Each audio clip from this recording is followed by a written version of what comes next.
ఎలా ఉన్నారు? Welcome back to my channel Veena Sadhineni. ఈరోజు మనం భువనగిరి ఫోర్ట్కి వెళ్ళబోతున్నాం. అదే అండి, హైదరాబాద్కి దాదాపు 80 కిలోమీటర్ల దూరంలో ఉన్న యాదాద్రి భువనగిరి జిల్లాలో ఉంది భువనగిరి కోట. ఇది చూడటానికే మనం ఇప్పుడు ఆల్రెడీ స్టార్ట్ అయిపోయాము. మనకి రోడ్డు మీద నుంచి వెళ్తున్నప్పుడు నున్నగా ఒక గుండులాగా కనిపిస్తుంది. అండ్ ఇంకొక సైడ్ నుంచి చూస్తే ఏనుగు పడుకున్నట్టు కనిపిస్తూ ఉంటుంది కదా. హనుమకొండ కానీ వరంగల్ కానీ వెళ్ళేటప్పుడు దారి మధ్యలో ఇది కనిపిస్తూ ఉంటుంది. కానీ చూస్తూ వెళ్ళడం తప్ప దీని గురించి తెలుసుకోవాలి అని కొంతమందికే ఉంటుంది కదా. సో అందుకోసమే నాకు కూడా అనిపించి ఆ కోటకైతే పయనమైపోయాను. స్టార్టింగే మనకి ఛత్రపతి శివాజీ కనిపిస్తారనమాట. అక్కడ నుంచి రైట్ తీసుకొని స్ట్రైట్గా వెళ్తే మనం కోట వరకు చేరుకుంటాము.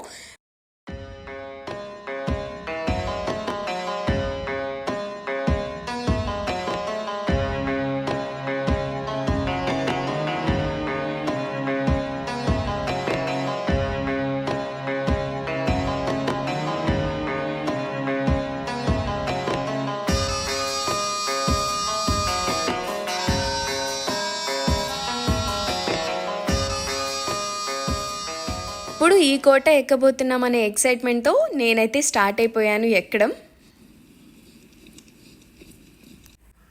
టూరిస్ట్ స్పాట్స్ కానీ హిస్టారికల్ ప్లేసెస్ కానీ ఇండియాలో ఉన్నాయని చాలా గొప్పగా చెప్పుకుంటూ ఉంటాం కదా.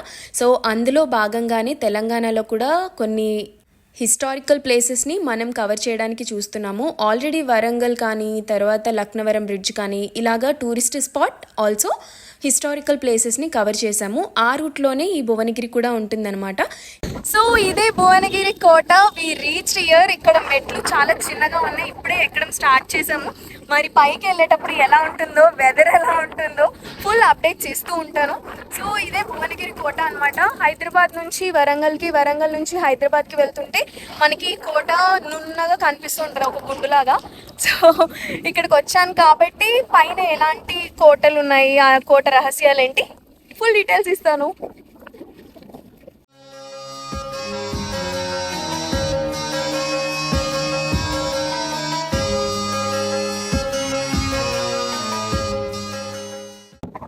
హిస్టరీ ఆఫ్ దిస్ ప్లేస్ మొత్తం ఈ శిలా విగ్రహం కింద శిలా ఫలకం పైన రాసి ఉందన్నమాట. సో ఇది 350 సంవత్సరాల జయంతి ఉత్సవం సందర్భంగా సర్దార్ సర్వాయి పాపన్న విగ్రహం అయితే ఇక్కడ పెట్టారు. సో వీళ్ళందరూ కూడా ధర్మకర్తలు. మన బొట్టు త్రూ అవుట్ ద వీడియో నా మొత్తం ఆకారం మారిపోబోతుంది. వచ్చేటప్పుడు ఒకలాగా, వెళ్ళేటప్పుడు ఒకలాగా, మధ్యలో ఒకలాగా ఉండబోతున్నాను. Be ready to see. So ఇప్పుడు మనం ఇంకా భువనగిరి కోటకి ఎక్కాల్సినవి మెట్లు చాలా ఉన్నాయి. ఎక్కిన మెట్లు కొన్నే. ఇవన్నీ 450 మెట్లు ఉంటాయన్నమాట. ఆ తర్వాత నుంచి అసలు మెట్లు ఉండవు. ఆ తర్వాత డిఫరెంట్ స్టెప్స్ ఉంటాయని చెప్తున్నారు. ఇవన్నీ కూడా ఇంతే ఉన్నాయన్నమాట. నడవడానికి చాలా ఈజీగా, అసలు ఎక్కుతున్నామా లేదా అన్నట్టు ఫీల్తో. మనిషికి 10 రూపీస్ ఛార్జ్ చేస్తున్నారు. మా కెమెరా ఉంది కాబట్టి 100 రూపీస్ ఎక్స్ట్రా ఛార్జ్ చేసి లోపలికి వచ్చామన్నమాట.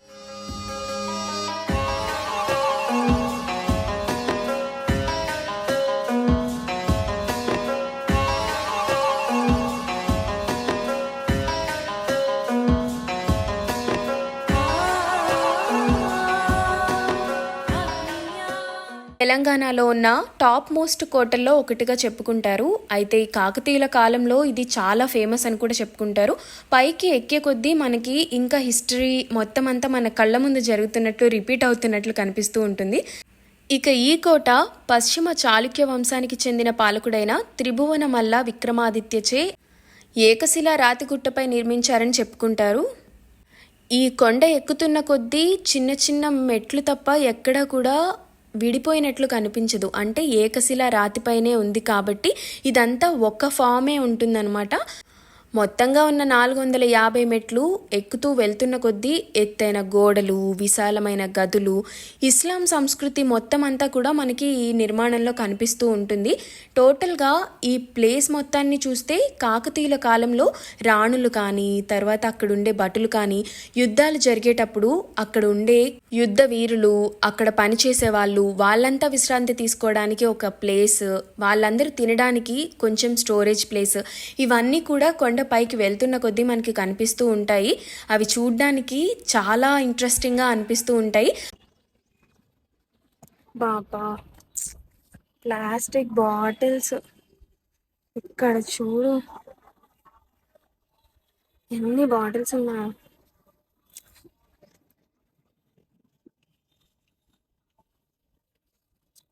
బాటిల్స్ అంటే మెట్టుకి ఇలాగా ఇలా ఉన్నాయన్నమాట bottles. Auto auto auto auto తీయాలి. ఓకే, ఒక కోటగుమ్మం వరకు వచ్చాం.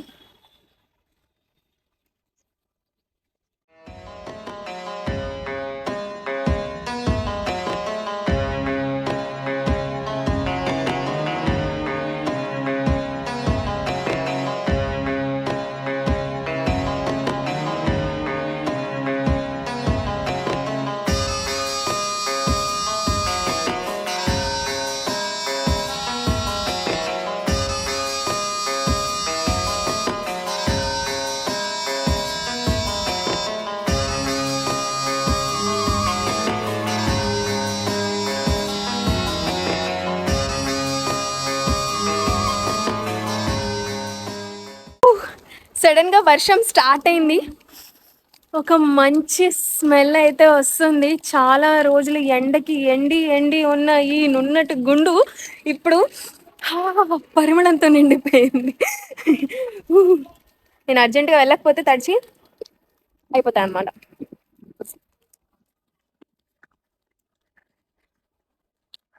ఇక్కడ ఒక చెడే పడట్లే అదే చిక్కులు కనిపిస్తుందా?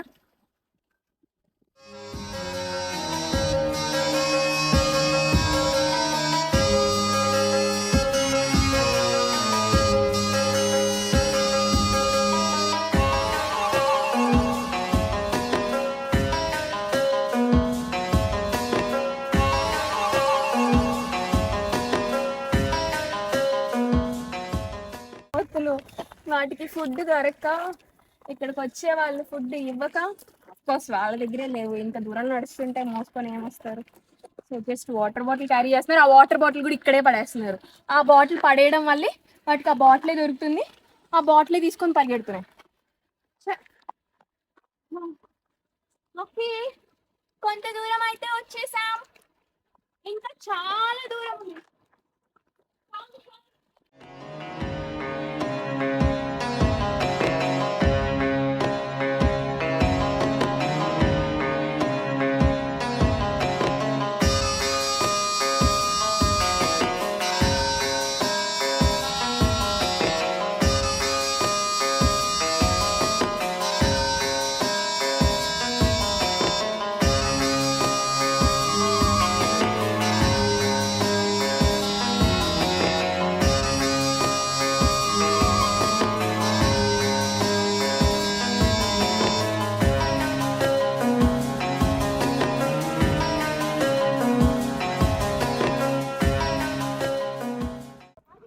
కోట పైకి రాగానే ఫస్ట్ కనిపించేది ఆంజనేయ స్వామి టెంపుల్ అనమాట. ఆంజనేయ స్వామి టెంపుల్ దగ్గర చాలా కోతులు ఉన్నాయి కాబట్టి అటు సైడ్ కూడా మనం వెళ్ళము. కానీ ఇక్కడ ఎన్నో సొరంగ మార్గాలు ఉన్నాయి. ఇక్కడ నుంచి గోల్కొండకి, ఇక్కడ నుంచి వరంగల్కి కూడా సొరంగ మార్గాలు ఉన్నాయని చెప్తున్నారు. ప్రజెంట్ మన ముందు అయితే గుర్రపుశాల అనమాట. ఇదివరకు కాలంలో అంటే పూర్వంలో ఇక్కడే గుర్రాలని కట్టేసే వాళ్ళు అండ్ వాటికి ధాన్యం కానీ అవన్నీ ఇచ్చే వాళ్ళు యుద్ధంకి వెళ్లే ముందు వాటన్నిటికీ ట్రైనింగ్ ఇచ్చి ఇక్కడే పోషించే వాళ్ళు అనమాట. సో ఇది గుర్రపుశాల. అక్కడ ధాన్యపు గారం ఉందన్నమాట. మొత్తం కావాల్సిన అంటే ఇక్కడ యుద్ధానికి ఎవరైతే ప్రిపేర్ అవుతూ ఉంటారో వాళ్ళందరికీ కూడా ఫుడ్ కావాలి కాబట్టి ఆ ఫుడ్ అంతా కూడా అక్కడ స్టోరేజ్ చేసేవాళ్ళు. సో ఈ ప్లేస్ అంతా కూడా చరిత్రకి సంబంధించిన ప్లేస్ అండ్ ఇక్కడికి వచ్చిన వాళ్ళందరూ కూడా చాలా అమేజింగ్ అవుతున్నారు. ఎందుకంటే ఇవి ఇప్పటికీ ఇదే ఆకారంలో ఇంత నీట్గా ఉన్నాయి అని చెప్పేసి. జస్ట్ మనకి పైకప్పు పోయింది కానీ ఈ రాతి ఏవైతే గోడలు ఉన్నాయో అవి మాత్రం యాజ్ ఇట్ ఈజ్ ఎన్నో ఏళ్ల క్రితం పెట్టినా కూడా ఇంకా అదే స్థాయిలో అదే స్థానంలో ఉన్నాయి.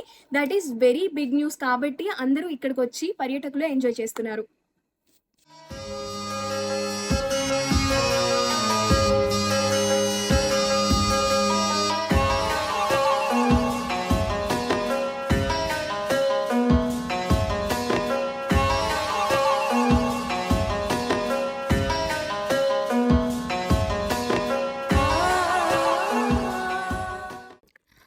సో ఇక్కడ నుంచి వ్యూ చాలా అంటే చాలా బాగుంది. అండ్ మెయిన్ ఈ వ్యూ ఐ థింక్. అండ్ ఇక్కడ చూసినట్లయితే అటువైపు నుంచి చూసే వాళ్ళకి ఇది తాబేలాగా ఉంటుంది, ఇటువైపు నుంచి అంటే పడమర వైపు నుంచి చూస్తే ఈ ఏనుగు పడుకున్నట్టు ఉంటుంది అనమాట. యాజ్ ఇట్ ఈస్గా మాకు పైనుంచి చూస్తే అలానే అనిపించింది, మేము కింద నుంచి చూస్తేనే అలానే అనిపిస్తుందేమో అని అనుకున్నాం, కానీ పైనుంచి కూడా సేమ్ వ్యూ కనిపిస్తుంది. గాలి విపరీతంగా ఉంది అండ్ చాలా బాగుంది వెదర్ బేసిక్గా. సో కైండ్ ఆఫ్ ఎంజాయ్ చేయడానికి బాగుంది. ఓవరాల్గా అయితే ఈ ప్లేస్ని మొత్తం సుత్తి చేయడం అంటే చుట్టడానికి ఒక 2 hours కంప్లీట్ చేసేస్తాం అనమాట. ఇలా వ్యూ చూసుకుంటూ ఫొటోస్ దిగుతూ వీడియోస్ చేసుకుంటూ అనమాట. సో ఈ వ్యూ పాయింట్ చూసారు కదా, మళ్ళీ అక్కడ ఒక కొలను ఉంది. అక్కడ వీళ్ళందరూ కూడా ఆ కొలను దగ్గరికి వెళ్తున్నారు. మనం కూడా కొలను దగ్గరికి వెళ్దాం.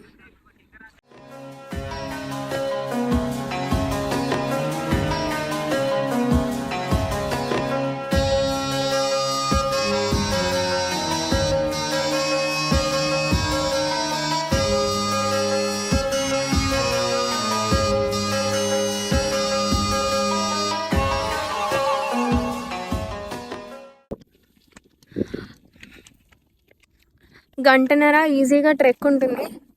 వచ్చేవాళ్ళు మంచిగా కంఫర్టబుల్ డ్రెస్ వేసుకోండి. నాలాగా హెయిర్ క్లిప్స్, హెయిర్ బ్యాండ్స్ మర్చిపోయి రావద్దు. షూస్ ఖచ్చితంగా వేసుకోవాలి, లేదంటే స్లిప్ అవుతుంది. గ్రిప్ ఉన్న షూస్ బెటర్. సో ఇది అక్కడ నుంచి చూస్తే ఇది చిన్నదిలా అనిపించింది, కానీ ఇది ఒక పెద్ద కొలనే. పైకి ఎక్కుదా. మీకు నా వీడియో ఎలా అనిపించిందో కామెంట్ సెక్షన్లో చెప్పండి. సజెస్ట్ చేయాలన్నా చేయండి. ఇలాగా ఆకతాయిగా కాదు, సీరియస్గా చెప్పాలి అంటే కుదరదు. ఎందుకంటే సీరియస్గా నేను బీబీసీలో చెప్తాను కదా, it's like my channel, I want be myself. అందుకోసమే ఇలా అనమాట. అరే కొలనే కానీ వాటర్ లేవు, కానీ ఎంత డీప్ ఉంటుందో తెలీదు. దగ్గరికి వెళ్ళకుండా స్లోగా ఇక్కడ వరకు అయితే చూపించగలను. ఐ థింక్ ఇక్కడ వాటర్ ఉండుంటే బాగుండేదేమో. వాటర్ ఏం లేదు.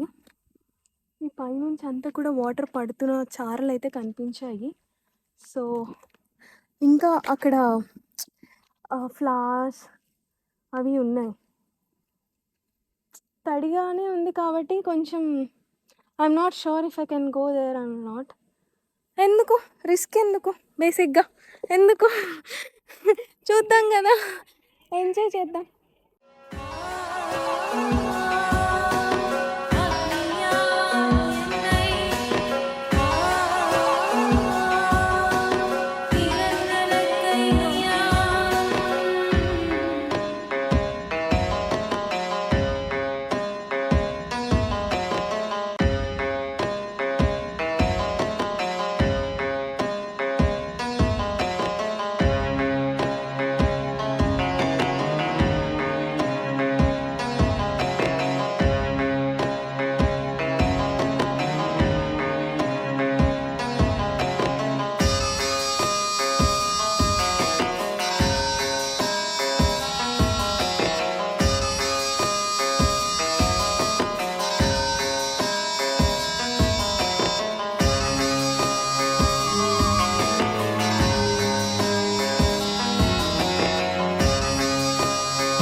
చాలా ట్రెక్ చేసి చాలా ట్యాన్ అయ్యి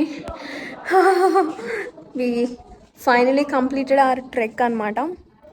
అండ్ వ్యూ ఎక్కడ చూసినా బెస్ట్ అన్నట్టు అనిపిస్తుంది కదా.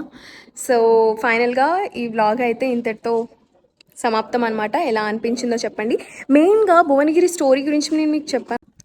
So my friend Ganesh, hi hi అమ్మ. హాయ్ ఫ్రెండ్స్, నేను ఇప్పుడే గణేష్ వాళ్ళ ఇంటికి వచ్చేసాను. గణేష్ వాళ్ళ ఇల్లు ఇది, గణేష్ వాళ్ళ ఇల్లు. గణేష్ వాళ్ళ మమ్మీ.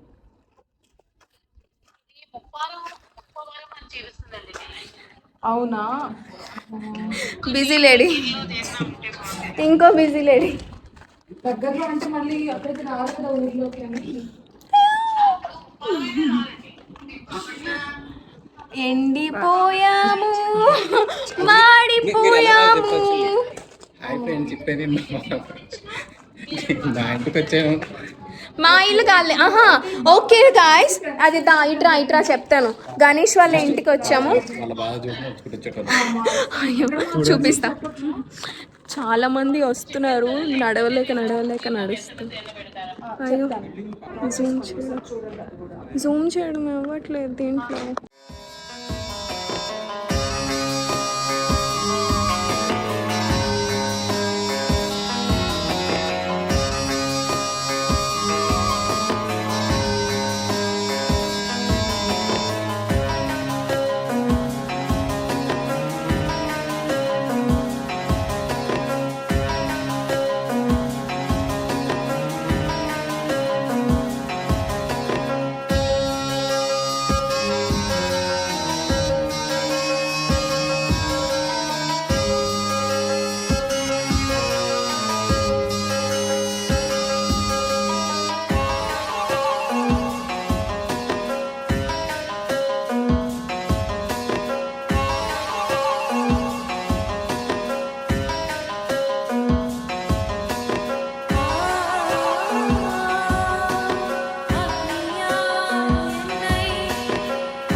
ఒకసారి కిందకి కనుక చూస్తే వ్యూ అమేజింగ్గా ఉంటుందన్నమాట. ఒకవైపు ట్రైన్ వెళ్తూ, అతడు సినిమాలో మహేష్ బాబు ఒక బిల్డింగ్ పై నుంచి ట్రైన్ మీదకి ఎలా దూకేస్తాడో ఆ సీన్ అయితే మనకి ఖచ్చితంగా గుర్తొస్తుంది ఇక్కడికి వస్తే.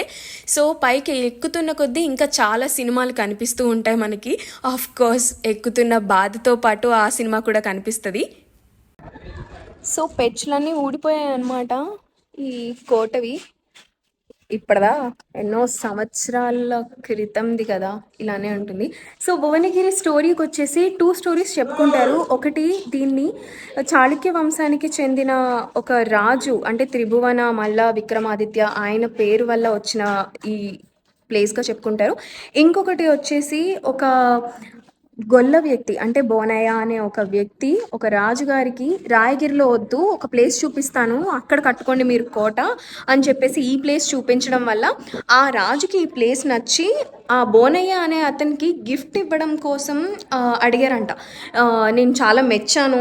అప్పుడు వాళ్ళు మొత్తం రత్నాలు మనులు ఇచ్చేసేవాళ్ళు కదా, ఆ టైప్లో గిఫ్ట్ ఇస్తామంటే బోనయ్య అన్నాడంట చాలా తెలివిగా, నాకేమీ వద్దు ఇలా కాదు కానీ అని చెప్పేసి. వాళ్ళ ఆవిడ పేరు గిరమ్మ. మా ఇద్దరి పేరు మీద ఒక ప్రాంతానికి, అంటే ఒక నగరానికి మా పేరు పెట్టండి అని చెప్పేసి ఒక కోరికలాగా కోరాడంట ఆ రాజుని. రాజు ఆల్రెడీ మెచ్చి గిఫ్ట్ ఇస్తామన్నప్పుడు మాట వెనక్కి తీసుకోరు కాబట్టి వాళ్ళిద్దరి పేరు కలిపి దీన్ని భువనగిరి అని పెట్టారని ఒక జానపద కథగా చెప్పుకుంటారు. కథలు ఏవైనా సరే ఈ ప్లేస్ మాత్రం మేము విజిట్ చేసినప్పుడు చాలా చాలా బాగా అనిపించింది. ఎప్పుడు చూస్తూ వెళ్ళడం కానీ ఫస్ట్ టైం రావడం కదా, బాగా అనిపించింది. ట్రెక్ చేయడం అండ్ వెదర్ సపోర్ట్ చేయడం అమేజింగ్ అనమాట. సో వెళ్ళేటప్పుడు ఎలా ఉంటుందో చూడాలి. రావడం అయితే అయిపోయింది, బ్లాగ్ కూడా కంప్లీట్ అయిపోయింది.